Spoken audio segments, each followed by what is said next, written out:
everyone. Welcome to the second episode of I Will Survive, a quick chat on the virtual couch, our mini version of On the Couch, our talk show that is now in its sixth season. We're having all the fun of the full show, but reinvented for a time of a pandemic. And just because we're exercising physical distancing, it doesn't mean we can't have some good times. And our community has so many talented artists and creative peeps to introduce you to. I'm your host, Antoine, and this is my co host, Cowboy, whom we met on our chat with Misconception a few days ago. They have a cute face. Oh. So what have I been up to? I've been good and staying safe and keeping everyone safe by following all the good advice. It does feel weird though when you go out shopping. I did a weekly run yesterday to stock up. But at least one thing I try when out is to make people who are working at the stores feel like heroes with lots of thanks and smiles and you're doing an awesome job sort of thing. So let's keep encouraging those people who are keeping us safe. With that, let's get on with the show. I want to introduce you to a delightful and talented artist, Ivory, and let me just bring her on. There we are. Hi, Ivory. Hi, Hi, darling. How are you? I'm fantastic. Thank you so much for having me today. Happy Sunday. Happy Sunday. Yeah, we're filming this on Sunday, so if you see it in a couple of days, this is when we filmed it. So, Ivory, tell the audience, tell everyone in a few sentences as much about you as you can fill in a few sentences. Oh man, in a few sentences. So my name's Ivory. I'm a Toronto-based singer, actor, model, dancer, fire breather, target shooter, and body positive activist. I kind of do a little bit of everything. And mainly the reason why I do so much is because I'm an Aries, so I can't sit still. So I channel that into a lot of my stage work and a lot of my time, in front of people, being, the kind of personality that I am. I'm also a POC. You're an animal lover, aren't you? I am, yes. So I was going to say I'm a POC. I am, happy fat activist. I'm also queer as folk, and absolutely, yes, Antoine, a huge animal lover. I have 3 horses, 2 dogs, 6 chickens, and probably more. That's so cute. Cool. Yeah. You live in a farm? On a farm? I don't actually. I live in the city, downtown Toronto, but I have a farm that is my sort of my weekend project, my heart work. It's what my hubby and I have been saving towards, working towards for our entire time together. It was always my dream. And 3 years ago, we were able to make it happen. So we're usually here just on weekends and any spare time that we can have. But with the sort of COVID crisis that's going on, we actually ended up closing up shop in the city on the 15th and coming up here to social distance, take care of our animals, and try to take care of ourselves. Beautiful, beautiful. Be safe. So tell me about the last thing you have worked on or you will be working on, a project you want to share with us. Sure. What I was working towards before this all exploded, this looked like it was going to be one of my most productive years. I'm sure a lot of us are feeling that, so let's honor that. I was supposed to be in London, the UK next month, performing for the London Burlesque Festival. So that would have been baby's first time crossing the pond as a burlesque artist. 10 years ago, I released my own personal album and toured it through the UK. And so it was going to be quite interesting for me to have this homecoming 10 years later to go over there and do burlesque for the first time internationally. Aww. Unfortunately, it's no longer safe to travel, so I had to back out of that. Still on the books, I've got the Toronto Burlesque Festival coming up in July. Fingers crossed. Through proper, physical distancing and social connecting, we can get a hang on this thing and I can move forward with that. I've been lucky enough to be part of the Toronto Burlesque Festival Council. So we've actually been having lots of meetings of the minds of how we can still do that. Even if we can't do it physically, maybe we're going to go online if we need to. So that's full steam ahead towards that. Very excited about that. And then I was actually blessed to be part of a really interesting fat documentary that is actually currently streaming on Out TV right now. It's called Big Pride. And that was is supposed to be having its North American and then international film festival release sometime later this year. So stay tuned for that. On my channels, in terms of social media, you can follow where that's going at pureivory.ca. And that follows myself and a bunch of other fat, queer, entertainment personalities and what it's like being us on a day-to-day basis, what got us here, what got us started. And so you can currently stream it on Out TV, or the festival version should be releasing sometime this year. Beautiful. My, you are busy. I am. Yeah. Very busy. That's awesome. Well, I hope the London thing happens for you after all at some point. That sounds like a really great opportunity. Oh man, fingers crossed. Yeah, it'll happen. Things will go back to normal. So why is it empowering to love the skin you're in? It's funny.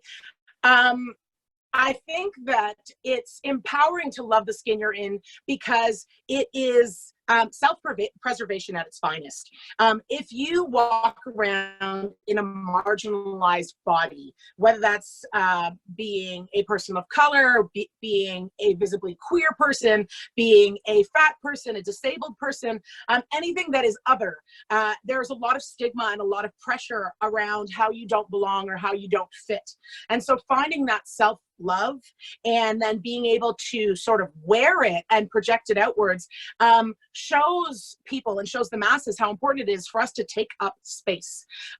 Especially as a plus size woman, I find that a lot of pressures from external forces and from the media and whatnot are trying to make you smaller. And they're trying to condense you, they're trying to contain you, they're trying to fit you inside this box. And so it's so very important and vital to really embrace who you are and to love the skin you're in, because it's everything that they don't want you to do. And it's everything that you need to do, because when you take the time to actually embrace yourself and embrace your weird and your wild and your wicked and all of the ways you're different, you give people the power to do the same themselves. I love you. That is so inspiring. It's the truth. Good for you. Let's get a little bit more philosophical. Tell me something insightful about life. Whew. I think that life is a wild ride, and it's really easy to get caught up when you go down, right?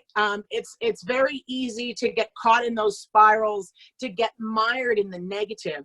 But what's not so easy is reminding yourself that gratitude will help you get out of it, and that you are still in a situation that someone else out there would live for, would die for. I try to recommend every morning when you wake up, and especially with everything that's going on right now, Antoine, when you wake up, take a moment to list what you're grateful for. And I know it sounds kind of woo-woo. I know it sounds, ridiculous, but it sounds right on. really practicing gratitude is one of the easiest ways for me that I can get out of an anxiety spiral. It's a really great way for me to battle my depression, is reminding myself all the things that I have to be grateful for. And sometimes, some mornings, it's hard and it starts small. I'm grateful I opened my eyes, because guess what? That's still a privilege. There's people who didn't this morning. And then I start from there. I'm grateful I woke up in a bed. I'm grateful I woke up with a roof over my head. I'm grateful that I woke up with a dog licking me, or my hubby snoring, or work to do, emails to answer, people who want to connect with me. I'm grateful that I have a way to connect with them.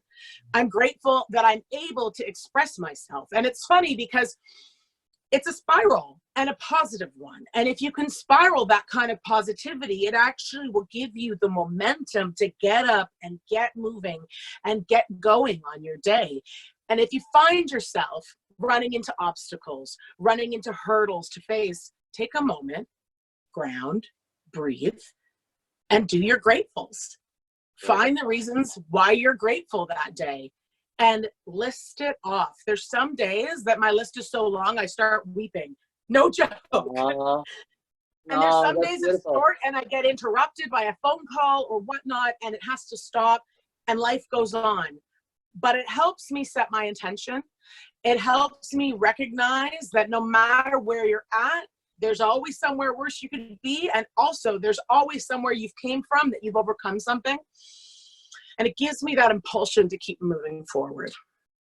You're going to get me emotional. It's the truth. I can feel you.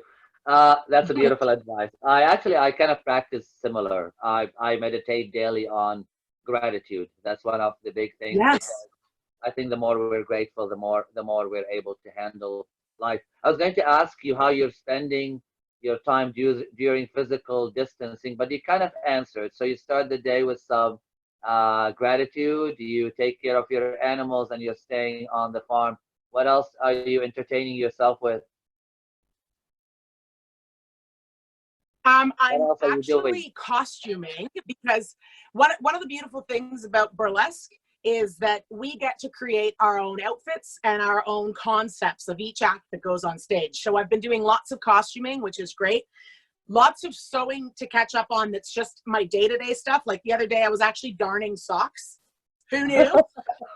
But it's like I have a favorite pair of socks that just sat in my sewing bag, and because they weren't going on stage or anything else like that, they're just socks I like to wear, like big woolly root socks. They always sit at the bottom of the bag, but all of a sudden the bottom of my to be fixed bag is all fixed. I've gotten to the bottom of it. I re-sewed an old beach blanket that had holes in it that now, if and when we can go outside and enjoy the sun, it's been sitting there wanting to get fixed, but I always had so much on the go, I didn't have the time to fix it. So it's been a lot of great cleanup, and those fun little projects that sit around your house and don't really have time to get done are all getting done right now. So that's a blessing. That's a real blessing. We got lots of time for getting things out of the way, for catching up on things. Okay, finally, I'm going to ask you to give me your best try at singing I Will Survive. Oh, boy. First I was afraid, I was petrified, kept thinking I could never live without you by my side. And then I spent so many nights thinking how you had done me wrong, and I grew strong.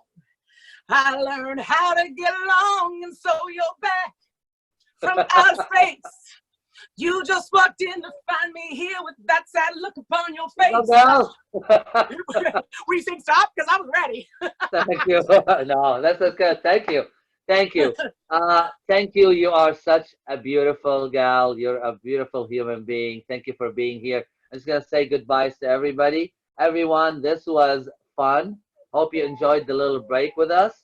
Lots more to come. I have a lineup of really, really cool people from our community to chat with. I know you will enjoy them. And keep watching our past full shows on YouTube. Subscribe to our channel, like our Facebook page, and share the love if you feel like it. And we're able to get back together again. Hopefully you will come and see us at Buddies in Bad Times Theater and be part of our live audience on the show. Ivory says goodbye to everyone, right? Bye, guys. Bye, guys. Bye from me. Bye from Cowboy. Keep being safe, and love to you. See you soon. Bye.